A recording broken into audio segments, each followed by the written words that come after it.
The night shift at Seoul Spaceport was always quiet. Dae-sung pushed his cleaning cart down the long hallway, his footsteps echoing against the metal floors. He had worked here for 5 years now, cleaning up after travelers from dozens of different worlds. Most people never looked at him. To them, he was invisible, just another worker in a blue uniform, mopping floors and emptying trash bins. Dae-sung did not mind being invisible. He was 43 years old, lived alone in a small apartment, and had simple needs. His job paid enough for rent and food. That was all he wanted. The spaceport never slept, but during the night shift fewer people walked through the terminals. This made his work easier. Tonight felt different, though. Something in the air seemed strange. Dae-sung could not explain it, but his instincts told him to pay attention. He had learned to trust these feelings over the years. As he mopped near the waste disposal area, he heard a sound. It was soft, almost like a whimper. Dae-sung stopped and listened. There it was again. He walked toward the sound, pushing his cart aside. Behind a large disposal unit, he found a child. But this was not a human child. The small creature had violet skin that seemed to glow faintly in the dim light. It had 4 eyes, each one a different shade of blue. The child was thin, too thin, and its body shook from cold or fear or hunger. Maybe all 3. The alien child looked up at Dae-sung with those 4 eyes. They were filled with terror at first, but then something changed. The child seemed to sense that Dae-sung meant no harm. It curled into a smaller ball, trying to make itself invisible. Dae-sung's heart broke. He had seen many things in his years at the spaceport. He had seen rich travelers treat service workers like dirt. He had seen aliens argue and fight over nothing. But he had never seen a child, any kind of child, left alone and starving in a dark corner. He knew the rules. Humans were not supposed to interact with alien species without proper clearance. Feeding non-humans could get him fired or worse, arrested. The government took these rules seriously. They said it was for everyone's safety. But Dae-sung looked at the child and saw only suffering. Rules were just words on paper. This child needed help right now. He knelt down slowly, making himself smaller and less threatening. He reached into his bag and pulled out his dinner. It was nothing special. Rice in a metal container, some kimchi his neighbor had given him, and a piece of grilled fish. Simple food, but it was all he had. Dae-sung opened the container and placed it on the ground between himself and the child. He slid it forward gently, then moved back to give the child space. He did not speak. Words would mean nothing to a creature that probably did not understand Korean. The child stared at the food. Then it looked at Dae-sung, then back at the food. Slowly, carefully, it reached out one thin arm. Its hand had 6 fingers, each one trembling. It touched the rice, then pulled back quickly, as if expecting to be punished. Dae-sung smiled and nodded. He made eating motions with his own hands, encouraging the child. Understanding seemed to dawn in those 4 blue eyes. The child grabbed the food and began eating with desperate hunger. It ate like it had not seen food in days. Maybe it had not. Dae-sung watched quietly, his heart both happy and sad. Happy that he could help. Sad that anyone, especially a child, had to suffer like this.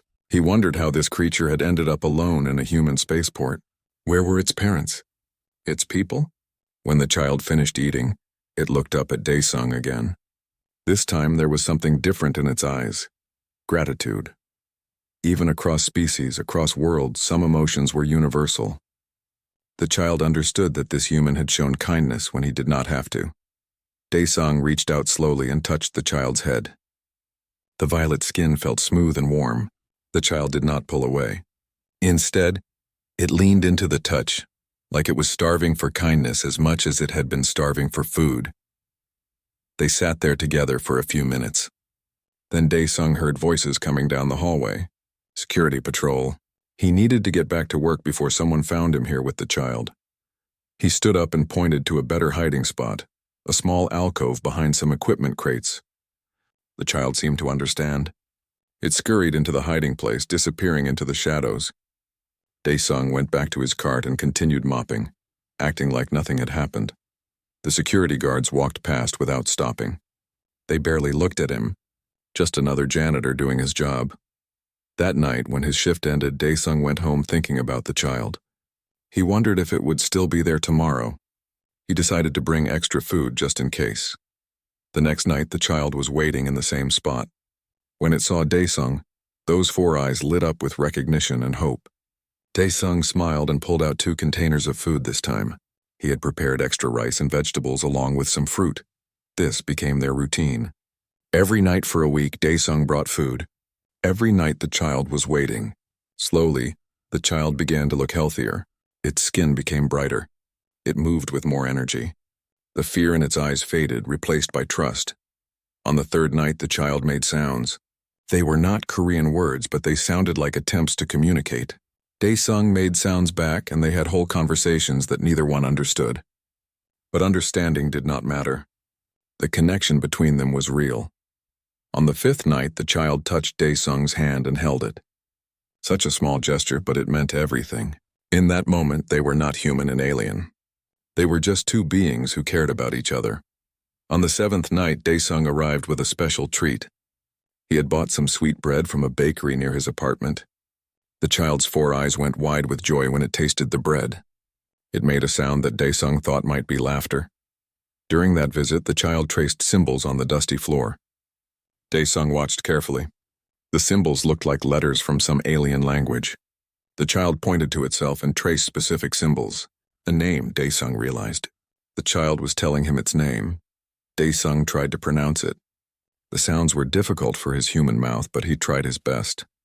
The child seemed pleased with his effort. It made the sound again slowly, helping him learn. After several attempts, Daesung managed something close to Tilvor. The child nodded enthusiastically. Then Tilvor pointed to Daesung. Daesung said his own name clearly. Daesung. Tilvor tried to repeat it, struggling with the Korean pronunciation. They both laughed at the attempts, finding joy in this simple exchange. That night felt special. It felt like a real friendship had formed between them. Daesung left work feeling lighter than he had in years. He had forgotten what it felt like to connect with someone, even someone from another world. The next night, when Daesung arrived at work, Tilvor was not there. Daesung searched the usual hiding spots but found nothing. He felt a pang of worry in his chest. Had something happened? Had security found the child? He searched for an hour during his shift, checking every corner of the terminal. Nothing. Tilvor was gone. Daesung told himself that maybe the child had been reunited with its family.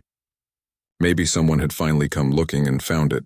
That would be good news, even if it meant Daesung would never see his small friend again. He went back to his normal routine, trying not to worry. 2 more nights passed with no sign of Tilvor. Daesung felt a deep sadness. He had not realized how much those brief meetings had meant to him until they were gone. On the 3rd night after Tilvor disappeared, Daesung arrived at the spaceport for his shift. Something was wrong. He could feel it immediately. The parking area was crowded with military vehicles. Armed soldiers stood at every entrance.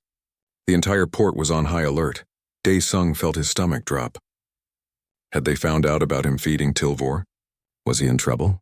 He considered turning around and going home, but that would only make things worse. He took a deep breath and walked toward the employee entrance. The soldier at the door stopped him. "Name?" the soldier asked. "Park Daesung," he answered, his voice shaking slightly. "I am a janitor here." The soldier checked a tablet computer, then looked at Daesung with an expression that might have been respect or fear. Maybe both. "You need to come with me," the soldier said. Daesung's heart pounded. This was it. He was going to be arrested for breaking regulations. His life was over, but he could not bring himself to regret feeding that hungry child. Some things were more important than rules. Emperor Kaval smiled. It was a gentle smile, the smile of a father who had almost lost his child and was grateful to. The emperor rose back to his full height and gestured for Daesung to follow him. They walked to a smaller chamber off to the side of the throne room. Tilvor ran ahead excitedly, his formal robes flowing behind him. Inside the chamber, comfortable seats were arranged around a low table. It felt more intimate, less overwhelming than the massive throne room. Daesung sat carefully on one of the seats. It adjusted itself automatically to fit his body, which startled him. The emperor sat across from him and Tilvor climbed onto the seat next to his father. The young prince kept looking at Daesung with those 4 bright eyes, smiling in a way that transcended language. "My son has told me everything," Emperor Kaval began. He was frightened and alone. For 3 of your Earth days he hid in that spaceport watching your people pass by. Some saw him and walked away. Others pretended not to see. He thought he would die there. Dae-sung felt shame even though he had not been one of those people. He was human, and humans had failed this child. "I am sorry," he said quietly. "Do not apologize," the Emperor said firmly. "You are the one who stopped. You are the one who helped when no one else would. That is what matters." Tilvor said something in his own language. The Emperor listened, then smiled. "My son wants to know if you still have any of that sweet bread. He says it was the most delicious thing he has ever tasted." Dae-sung could not help but smile. "It was just regular bread from a bakery near my home. Nothing special." "To a starving child, kindness tastes sweeter than any delicacy," the Emperor said. "My son remembers every meal you shared with him. The rice, the vegetables, the fish. Simple food given freely from a kind heart. These memories will stay with him forever." The Emperor leaned forward, his 6 eyes studying Dae-sung carefully. "In the Valkyrian Empire, we have laws older than your civilization. One of our most sacred laws is the law of life debt. When someone saves the life of another, especially a royal family member, a debt is created. This debt must be honored and repaid in equal measure." Dae-sung shifted uncomfortably. "I do not want payment. I just helped because it was the right thing to do." The Emperor's expression changed. He looked surprised, then thoughtful. "You refuse payment?" "I do not need anything," Dae-sung said. "Tilvor is safe. That is enough." Emperor Kaval sat back in his seat. He was quiet for a long moment, just watching Dae-sung. Then he turned to the others in the room, several advisors who had followed them. He spoke in his own language, and they responded with what sounded like shock. "My advisors say that in 3,000 years of Empire history, no one has ever refused payment for a royal debt," the Emperor said. "You truly want nothing for yourself?" Dae-sung thought about his small apartment, his simple life. He had enough. But then he thought about Earth. He thought about the problems his world faced. Wars, poverty, diseases. Humans were still young in the galaxy, still struggling. Maybe this was a chance to help more than just himself. "Can I ask for something else?" Dae-sung said carefully. "Not for me, but for my world." The Emperor leaned forward again, interested. "Speak." Dae-sung took a deep breath. "Earth is still learning about the galaxy. We have problems. We fight among ourselves. We struggle with resources and disease. We are weak compared to other species. If you want to repay me, help my people. Teach us, protect us. Not just me, but all of humanity." The chamber went completely silent. The advisors stared at Dae-sung like he had said something impossible. Even Tilvor looked surprised, though he probably did not fully understand what was being discussed. Emperor Cavell stood up slowly. He walked to a window that showed Earth floating in space below. He stood there for a long time, saying nothing. Dae-sung wondered if he had made a terrible mistake. Maybe asking for so much had offended the Emperor. Finally, the Emperor turned around.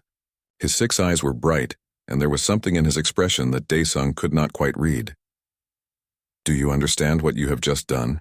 the Emperor asked. "I have asked for too much," Dae-sung said, feeling ashamed. "I am sorry." "No," the Emperor said. "You have asked for the right thing. But let me explain why this is significant." He walked back to his seat and sat down. "I offered you personal wealth. Enough money to make you richer than any human alive. I offered you land on paradise worlds where you could live in luxury forever.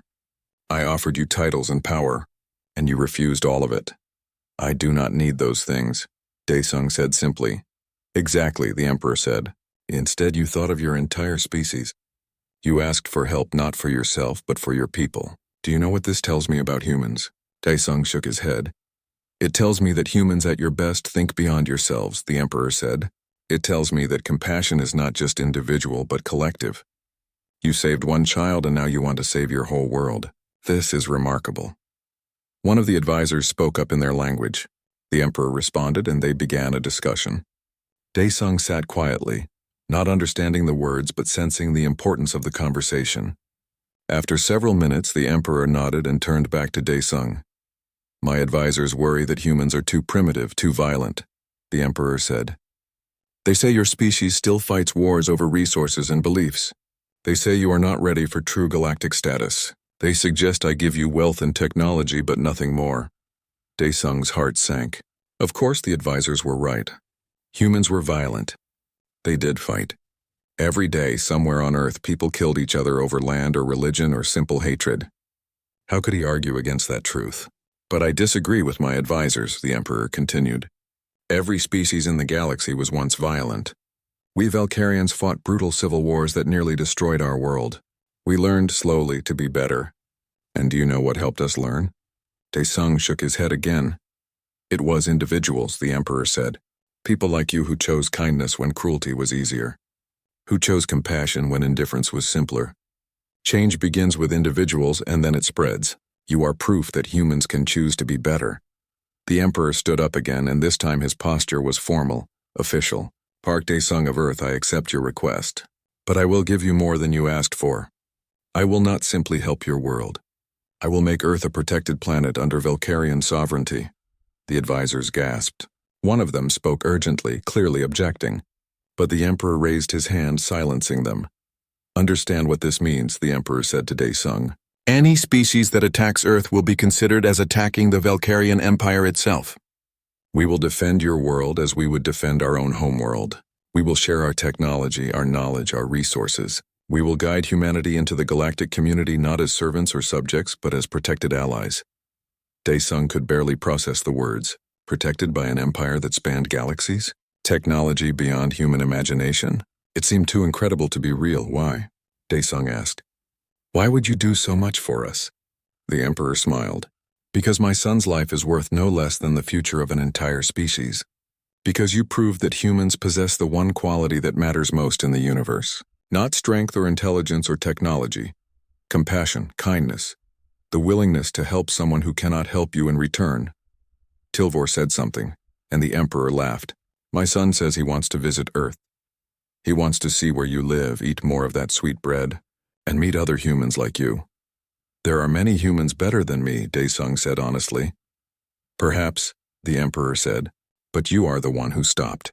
That makes you special. Over the next hour, the Emperor explained his plans. Valkyrian teachers would come to Earth to work with human scientists.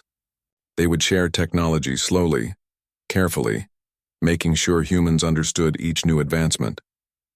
They would not simply give everything at once, which could be dangerous. Instead, they would guide humanity's development. The Empire would establish embassies on Earth and invite human diplomats to the imperial capital. Trade agreements would be created. Most importantly, the Valkyrian fleet would patrol human space, protecting Earth's colonies and ships from hostile species.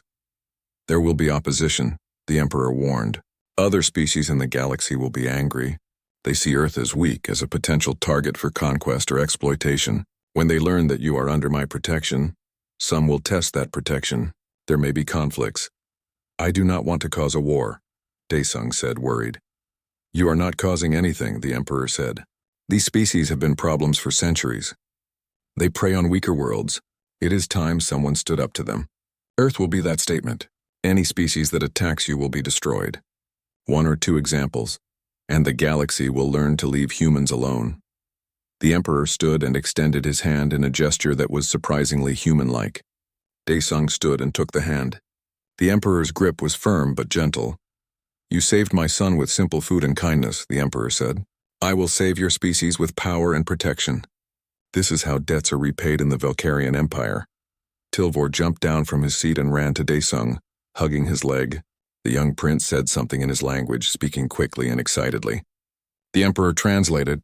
He says you are his favorite human. He wants you tea. 3 months had passed since that meeting with Emperor Kaval. Daesung still worked at Seoul Spaceport, though his life had changed in ways he never imagined possible. The Valkyrian Empire had kept every promise. The first Valkyrian teachers arrived 2 weeks after the Emperor's visit.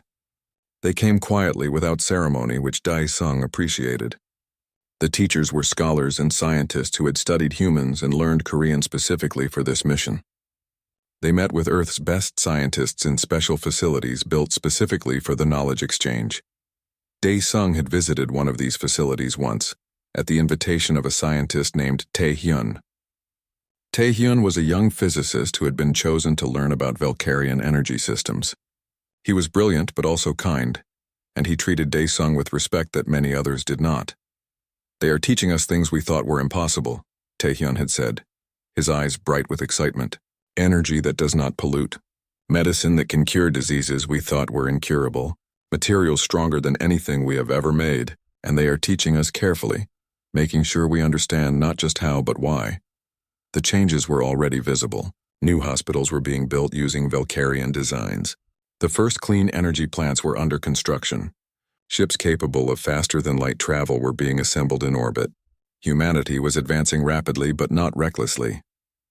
Young Me, a diplomat who had been assigned to coordinate with the Valkyrian embassy, often called Dae-sung to update him on political developments. She was a serious woman in her 30s who took her job very seriously, but she always made time to thank Dae-sung for what he had done. "The whole world is changing," she told him during their last call. "We are part of the galactic community now. Not as conquered people or servants, but as equals. Well, protected equals, but still. Do you understand how rare this is?" The Emperor could have demanded tribute or obedience. Instead, he offers friendship and protection. Not everyone on Earth was happy about the changes. Some governments worried about losing independence. Some religious leaders feared that contact with aliens would destroy human culture.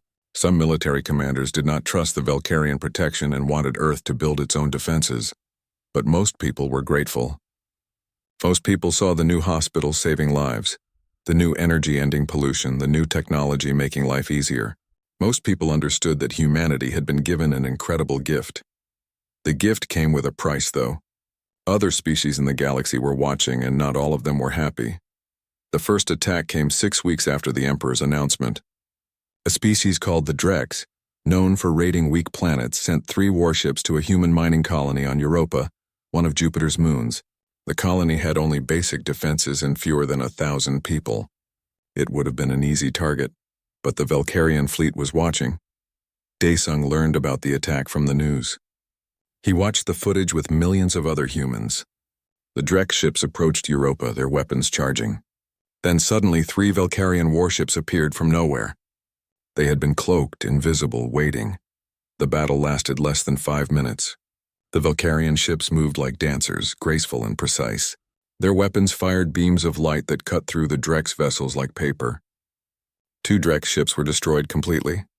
The third tried to run but was disabled and captured. The Valkyrian commander sent a message that was broadcast across the galaxy. The message was simple and clear. Earth is under the protection of the Valkyrian Empire. Any attack on humans will be met with total destruction. This is your only warning. The captured Drex crew were put on trial in a Valkyrian court. They were found guilty of attempted genocide and sentenced to life imprisonment. Their weapons and ships were destroyed. The Drex government issued a formal apology to both Earth and the Empire. The message was received. No other species attempted to attack human colonies or ships. The few that had been planning raids quietly canceled their plans. The Valkyrian Empire had made its point and the galaxy listened. But there were other kinds of threats. A species called the Torvan, who controlled significant trade routes, tried economic warfare. They refused to trade with any species that did business with humans. They wanted to isolate Earth and force the Valkyrian Empire to abandon the protection agreement. This approach failed too. The Valkyrian Empire was so powerful that most species could not afford to lose their business. The Torvan found themselves isolated instead. Within a month, they gave up and resumed normal trade. They even sent a delegation to Earth to establish direct trade agreements. Through all of this, Dae-sung tried to maintain his normal life. He still lived in his small apartment. He still worked his night shift, though the spaceport director had offered him better positions multiple times. Dae-sung always refused. He liked his work. It was simple and honest. He did not want power or fame, but fame found him anyway. News organizations from around the world wanted to interview him. Governments wanted to honor him. Schools wanted him to speak to children. He politely declined most requests. He gave a few interviews but kept his answers short and simple. "I just helped a hungry child," he said every time. Anyone would have done the same. But deep down, he knew that was not true. Many people had walked past Tilvor. Only Dae-sung had stopped. He did not say this out loud because he did not want to shame others. But the truth was there, quiet and uncomfortable. 4 months after the Emperor's visit, Tilvor himself came back to Earth. The young prince arrived with a small escort, nothing like the massive fleet that had come before. He came as a student, not as royalty, to study at a human university. The Emperor had decided that his son should understand the species that had saved him. Tilvor would spend 2 years living on Earth, learning human languages and culture, and making friends with human children his own age. Dae Sung was there when Tilvor arrived at Seoul Spaceport. The young prince ran to him immediately, ignoring all the officials and cameras. He hugged Dae Sung tightly, speaking rapidly in Korean that he had been learning. "Teacher Dae Sung, I practice Korean every day. You understand me? I speak good?" Dae Sung smiled, his heart warm. "You speak very good, Tilvor." "I am proud of you," Tilvor beamed. His 4 eyes shone with happiness. "I stay on Earth now. I go to school, learn about humans, make friends, and I visit you every week. We eat together, yes? Like before?" "Yes," Dae Sung said. Like before, and so they did. Every week Tilvor would come to Dae Sung's apartment. They would sit together and share simple meals. Rice, vegetables, sometimes that sweet bread that Tilvor loved so much. They would talk about Tilvor's studies, his new human friends, the things he was learning. Tilvor attended a regular school with human children. The Emperor had insisted on this. He wanted his son to experience normal human life, not just interact with diplomats and officials. The school administration was nervous at first, but the children accepted Tilvor quickly. Kids did not care that he was an alien prince. They cared that he played fair during games and shared his snacks. Dae Sung met some of Tilvor's classmates when they came to visit. A boy named Dong Hyun who loved mathematics. A girl named Hae Won who was teaching Tilvor how to draw.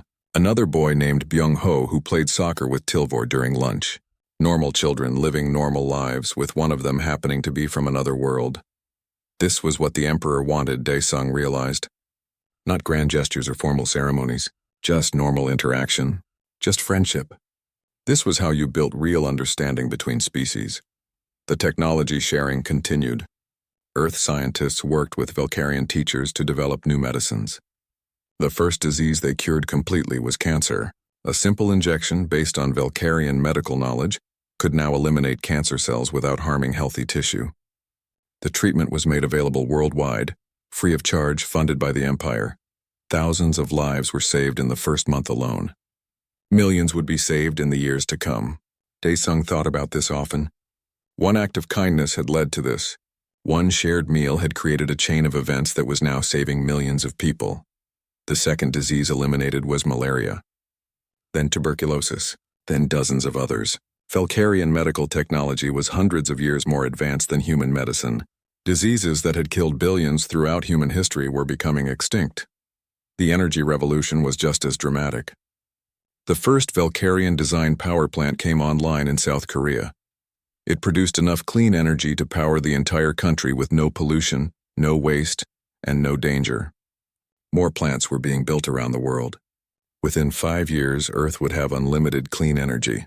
This solved so many problems at once. Wars fought over oil became pointless. There was no more oil. Pollution that had been killing the planet started to decrease. Climate change, which had threatened human civilization, began to reverse. The air became cleaner. The oceans became healthier. Not everything was perfect.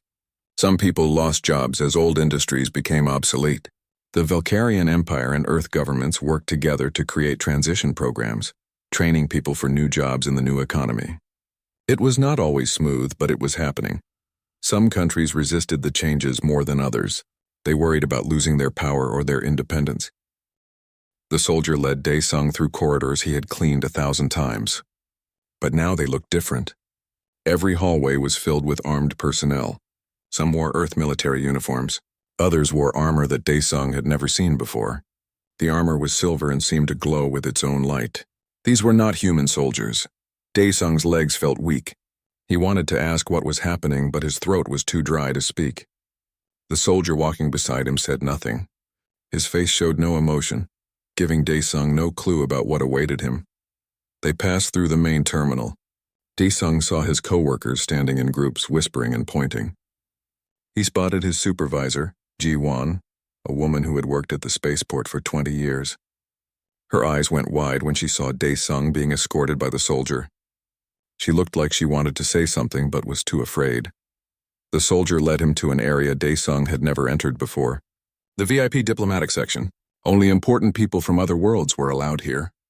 The doors were massive, made of some material that looked like crystal but felt solid as steel. As they approached, the doors opened automatically. Inside, the room was enormous. The ceiling stretched up so high that Daesung could not see the top. The walls were covered with screens showing images of space, of planets and stars and ships moving through the darkness. In the center of the room stood more of those silver-armored soldiers. They were tall, much taller than humans. Their armor covered them completely so Daesung could not see what they looked like underneath. Each one carried a weapon that hummed with energy. These soldiers stood in perfect formation, not moving, barely seeming to breathe. Between the soldiers stood a human man in an expensive suit. Daesung recognized him immediately. Hyunwoo, the director of Seoul Spaceport, the most important person at the entire facility. Daesung had only seen him from a distance before. Directors did not talk to janitors. Hyunwoo looked nervous. No, more than nervous. He looked terrified. Sweat ran down his face despite the cool temperature in the room. When he saw Daesung, his expression changed to something like relief mixed with confusion. "Park Daesung?" Hyunwoo asked, his voice shaking slightly. "Yes, sir," Daesung managed to say. Hyunwoo stepped forward. "Do you know why you are here?" Daesung thought about lying. But what was the point? They must already know everything. "I fed an alien child," he said quietly. "I know it was against regulations." "I am sorry," Hyunwoo blinked. Then to Daesung's surprise, he laughed. It was a short, almost hysterical laugh. "Sorry? You are sorry?" He shook his head. "Daesung, you have no idea what you have done." Before Daesung could respond, one of the silver-armored soldiers stepped forward. It spoke, and its voice came through a speaker in its helmet. The words were not Korean, but a device on Hyunwoo's collar translated them instantly. "The human janitor will come with us. The Emperor requests his presence." "Emperor?" Daesung felt like his brain had stopped working. "What Emperor?" "Please," Hyunwoo said to the soldier. "Can you explain to him what is happening?" "He does not understand." The soldier turned its helmeted head toward Daesung. "You showed kindness to Prince Tilvor of the Valkyrian Empire. The Emperor, his father, wishes to meet you and express his gratitude. You will come with us to the flagship. You will not be harmed, Prince." Tilvor was a prince. The small starving child hiding behind trash bins was royalty. Daesung felt dizzy. The room seemed to spin around him. "I need to sit down," he said weakly. Hyunwoo grabbed a chair and pushed it toward him. Daesung sat, putting his head in his hands. This could not be real. It had to be a dream. Or maybe he had fallen and hit his head while cleaning. Maybe he was in a hospital right now, unconscious and dreaming all of this. "It is real," Hyunwoo said, as if reading his thoughts. "The Valkyrian Empire arrived 6 hours ago. They have a fleet in orbit, 12 massive warships. Each one could destroy a city in seconds. They came here looking for you." "Looking for me?" Daesung raised his head. "Why?" "Because you saved their prince," Hyunwoo explained. "Apparently, there was an assassination attempt during a diplomatic mission. The prince's ship was attacked. In the chaos, young Tilvor was separated from his guards. He ended up here alone and lost. For a week, he survived by hiding, and then you found him." Daesung remembered those first moments. The terrified child hiding behind the disposal unit, so thin and scared. "He was just hungry," Daesung said. "Anyone would have helped." The soldier made a sound that might have been disagreement. "No, most would not. The prince hid for 3 days before you found him. Thousands of humans passed by. None helped. You were the only one." That made Daesung feel sick. How many people had walked past that spot? How many had maybe even seen Tilvor but decided it was not their problem? The thought made him angry and sad at the same time. "What happens now?" Daesung asked. "Now you meet the Emperor," Hyunwoo said, "and pray that this meeting goes well. The fate of Earth might depend on it."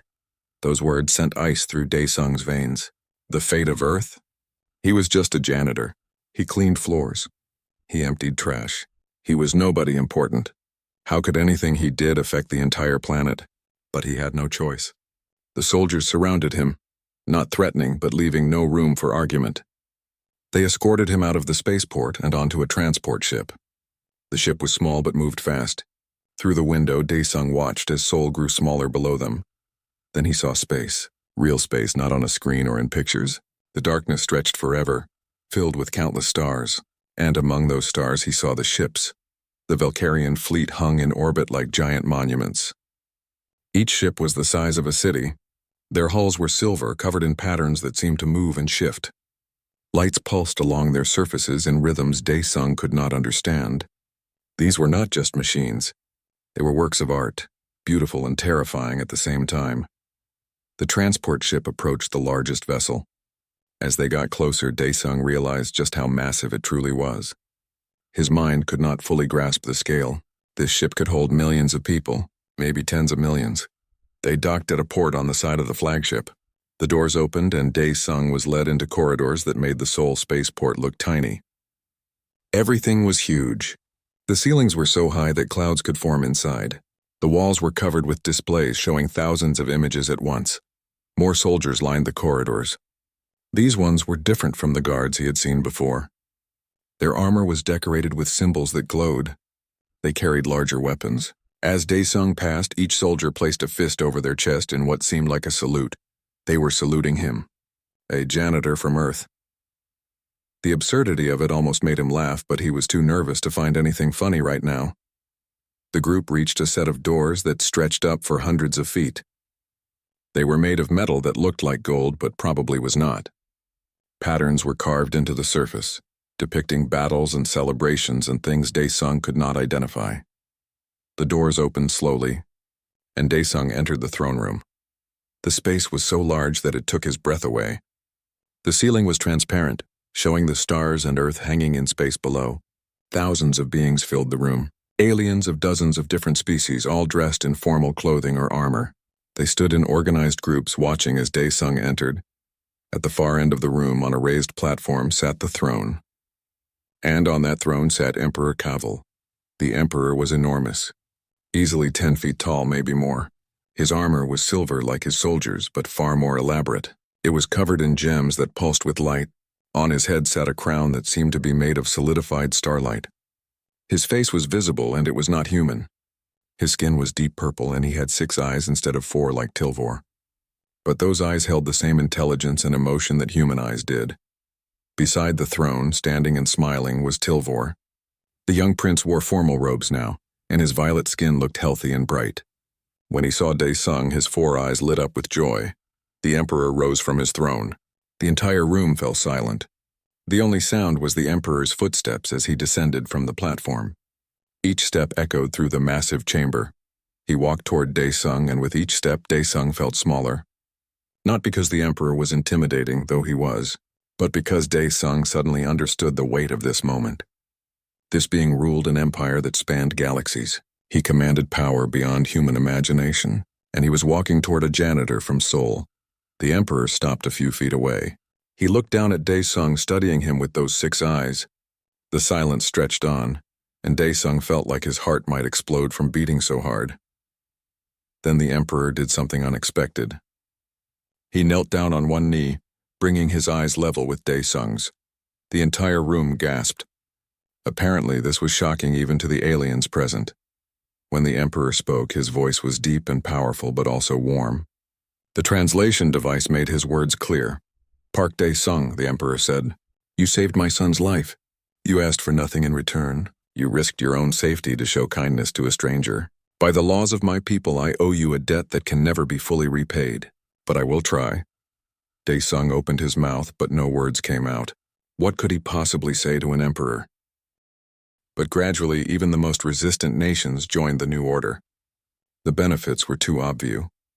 The emperor sat quietly beside Dae-sung, watching the sunset over the Han River. For a long time, neither of them spoke. Then Emperor Kaval broke the silence. "Today I have seen something remarkable," the emperor said. "I have watched your people in their natural state. No ceremonies, no formalities. Just humans being human. And I understand now why my son trusted you." "What do you mean?" Dae-sung asked. "Humans are not the strongest species," the emperor said. "Not the smartest, not the most advanced. But you have something special. You have not lost your ability to care about individual suffering. Many advanced species forget this as they grow powerful. They see statistics and populations, not individual lives. But that old woman in the restaurant, she asked if we had enough food. She cared. The musician in the park, he smiled at children who stopped to listen. He cared. This caring, this attention to individual moments, this is rare." Dae-sung thought about this. Is it really that rare? It seems so natural. It is natural for young species, the Emperor said, but most lose it. As civilizations advance, people become isolated. They stop seeing each other. They stop caring about strangers. Your species has technology now, wealth, power, but I see that you have not lost this caring. Not yet. Not completely. Some humans do not care, Daesung said honestly. Some are cruel. Some hurt others for no reason. Every species has such individuals, the Emperor said. What matters is the overall culture. What behaviors your society encourages and rewards. From what I have seen today, humans still value kindness. You still teach your children to help others. This is why I believe in your species' future. The months continued to pass. The changes on Earth became more visible every day. New buildings that seemed to grow out of the ground rather than being built. Transportation that moved through the air without noise or pollution. Medicine that could heal injuries in hours instead of months. But the biggest changes were not in technology. They were in how humans saw themselves. For the first time in history, all of humanity had a common cause. They were not just citizens of individual countries anymore. They were representatives of their entire species to a galaxy full of other intelligent life. Wars did not end completely, but they decreased dramatically. Nations that had been enemies for centuries found reasons to cooperate. Why fight over resources when energy was unlimited? Why fight over land when humanity had access to entire planets? The first human colony on another world was established. Not in the solar system, but on a planet 20 light-years away. The Valkyrian Empire had given humans access to faster-than-light travel, and colonists were eager to use it. The new planet was named New Beginning, and 10,000 humans moved there in the first year. Daesung continued his simple life. He still worked at the spaceport, though he had cut back to part-time. He spent more time with Tilvor, who had become like a son to him. The young prince thrived at his human school, making friends and learning quickly. One day, Tilvor came to Daesung's apartment with exciting news. "Teacher Daesung, I wrote a paper about you. For my school assignment. We had to write about someone who inspired us. I wrote about the night you found me. My teacher gave me high marks." Daesung smiled. "I am glad. But Tilvor, you should know something. I am not special. What I did was not extraordinary. Any good person would have done the same. But they did not," Tilvor said seriously. His 4 eyes looked directly at Daesung. "Many humans walked past me. Only you stopped. That makes you special. My father says that doing the right thing when others do not is the definition of courage." Years passed. 2 years became 5. 5 became 10. The alliance between Earth and the Valkyrian Empire grew stronger.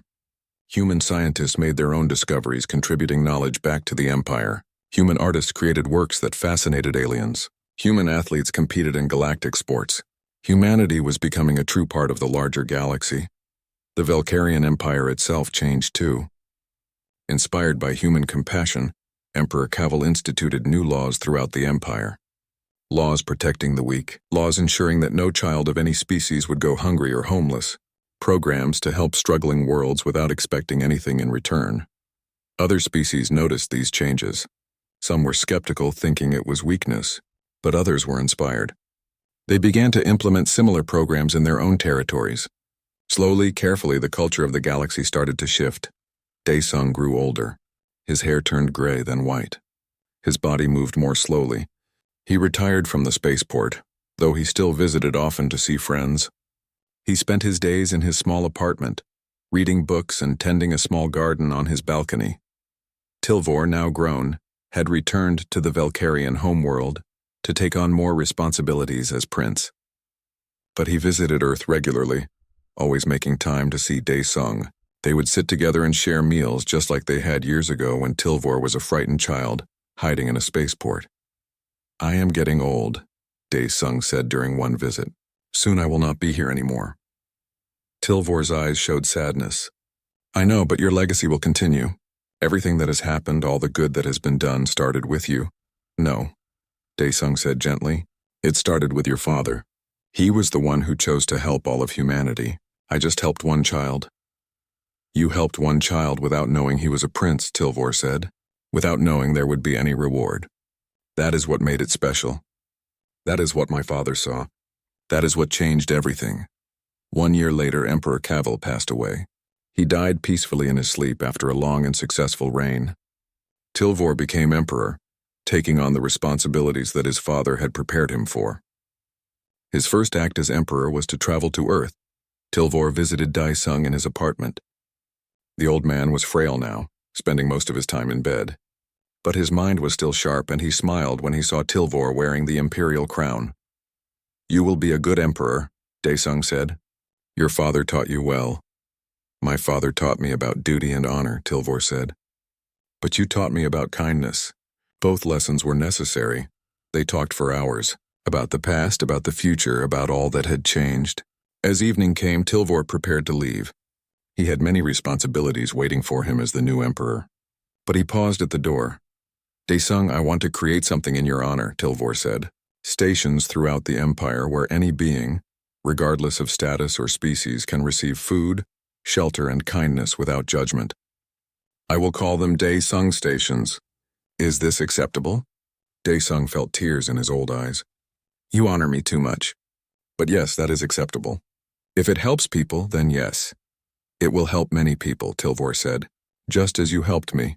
The Daisung stations were established across the galaxy, thousands of them, on planets and space stations throughout the empire. Any being who needed help could go there and receive it. No questions asked. No judgment given. Just kindness freely offered. The stations became symbols of a new way of thinking in the galaxy. Species that had once been hostile began to cooperate. The strong began to protect the weak, not exploit them. It was a slow change happening over decades, but it was real. Daisung lived long enough to see the first 100 stations open. He watched the news broadcasts showing aliens of different species working together to help those in need. He saw the interviews with beings who had been saved by the stations, who spoke of kindness they had received when they had nowhere else to turn. "This is your real legacy," Young Mi told him during one of her visits. She was older too now, no longer a young diplomat but a senior advisor to the Earth government. "Not the technology or the trade agreements, this. You showed that compassion could be more powerful than weapons. You changed how species think about each other." Daisung did not think of himself as special. Even at the end of his life, he saw himself as just a man who had done what anyone should do. He had helped a child in need. The fact that this simple act had created such massive changes still surprised him. He died peacefully on a quiet morning. Tilvor was there, having traveled from the imperial capital specifically to be at his side. The young emperor held the old man's hand as he passed, tears streaming down his face. Daisung's funeral was attended by representatives from hundreds of species. The emperor gave the main speech, telling the story of a cold night in a spaceport, of a frightened prince and a kind janitor. He spoke of simple food shared without expectation of reward. He spoke of how one act of compassion had changed the moral foundation of the galaxy. Earth declared a day of mourning. So did the Valkyrian Empire. Across the galaxy, beings of all species paused to honor a human janitor who had taught them about kindness. After the funeral, Tilvor returned to Daisung's apartment one last time. Everything was simple and modest, just as it had been during Daisung's life. On the small table sat a metal container, the same one Daisung had used to carry his dinner all those years ago. The one he had shared with a hungry alien child. Tilvor picked up the container carefully, holding it like a precious treasure. He decided that it should be displayed in the Imperial Museum, alongside the crowns and weapons and treaties that marked important moments in history. A simple metal container that had held rice and vegetables. "Are,"